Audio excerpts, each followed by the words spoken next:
दोस्तों ये है इनकमिंग वीडियो का रिव्यू। हम फाड़ने वाले हैं ये वाला स्काई शॉट। जी हाँ दोस्तों, ये वाला ये देखो 8 शॉट वाला स्काई शॉट हम जलाने वाले हैं।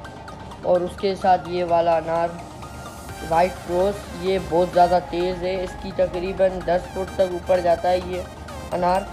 और अगर आप चाहते हैं कि ये हम जलाएं तो उसके लिए आपको इस वीडियो पे 50 लाइक करवाने सिर्फ।